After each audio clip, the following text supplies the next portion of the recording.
Je voudrais donc saluer le Sénégal pour les efforts énormes qui ont été faits malgré la crise de la pandémie Covid pour pouvoir tenir l'économie à un niveau bien au-delà du niveau du reste de l'Afrique subsaharienne.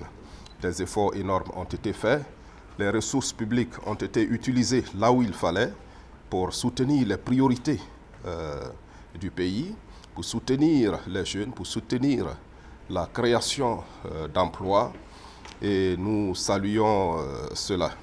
Nous voyons un effort énorme qui a été fait en appui aux femmes, à l'autonomisation des femmes et à l'inclusion financière que nous saluons beaucoup également, parce que les femmes constituent une force motrice qu'il faut évidemment soutenir.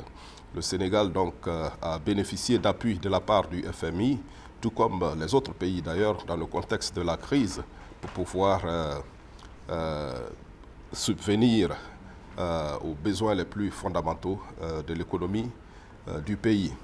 Et le Sénégal a utilisé à bon escient les DTS qui lui revenaient, et nous saluons également cela, y compris dans le domaine de la production, les projets de production de vaccins, de sorte que l'Afrique puisse vacciner l'Afrique. Ce sont des initiatives que nous saluons, nous tenons vraiment à saluer.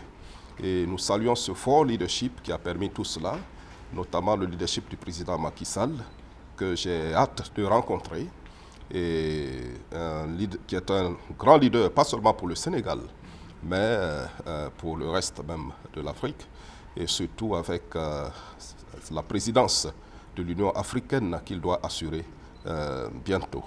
Donc nous saluons les efforts qui ont été consentis par le Sénégal. Merci. Et en fait, en résumé, c'était d'abord pour remercier Madame la Directrice Générale. C'est la deuxième fois qu'elle vient au Sénégal en l'espace de 3 ans, malgré la pandémie. C'est simplement pour marquer, disons, le niveau particulièrement important des relations entre le Sénégal et le Fonds monétaire international. Bon, elle a rappelé tout à l'heure donc ce qu'elle a eu comme résultat, ce que nous avons eu comme résultat, des résultats particulièrement importants, probants, dans le cadre d'abord de la lutte contre la pandémie, mais surtout aujourd'hui à un niveau de croissance qui dépasse quand même en moyenne celui de l'Afrique subsaharienne. C'est particulièrement important. Tout cela, c'est grâce aux efforts conjugués sur la vision éclairée du président de la République Macky Sall. Bien évidemment, nous avons bâti un plan de résilience, nous avons bâti un plan de relance, et aujourd'hui, nous travaillons surtout dans le cadre de l'inclusion, de façon générale, que ce soit de façon générale l'inclusion sociale et économique, mais surtout travailler aussi ce que nous avons magnifié à une meilleure autonomisation des femmes. L'autre élément qui a été discuté ici, c'est justement donc le fait que l'Afrique puisse se prendre elle-même en charge, notamment dans le cadre, disons, de la vaccination. Et là aussi, ça a été un point qui a été rappelé. Globalement aussi, nous avons revisité l'essentiel de notre portefeuille relativement, bien sûr, donc au programme que nous sommes en train de mener en partenariat avec le Fonds monétaire, l'instrument de coordination de la politique économique.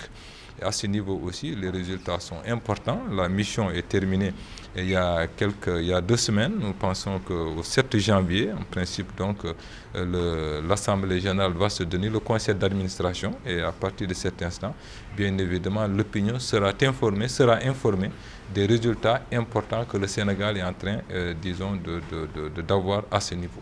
Voilà. We are here to reinforce our very strong partnership with Senegal and express the admiration we have at the IMF for the actions the President and the government of Senegal have taken in this difficult situation. As a result, the economy of Senegal is performing way above the average in sub-Saharan Africa, and the focus of public resources is on the right priorities to support young people towards good jobs, diversify the economy, and energize private sector contribution to growth. We are also very pleased to see strong attention to financial inclusion and women's empowerment. The women of Senegal are a force for good, and they deserve to be supported. The IMF has been engaged through this crisis with Africa and with Senegal. We have provided financial support through lending, but also through a new allocation of special drawing rights. Senegal very prudently is using its SDR allocation, including to invest in local production of vaccines, so Africa can depend on Africa to vaccinate people and protect them against the pandemic. I very much look forward to our meeting with President Macky Sall, who is not just a strong leader for Senegal, but also a strong leader for Africa, and to discuss priorities for the country and for the African Union as he steps into the chairmanship of the African Union. Merci, Madame. Thank you.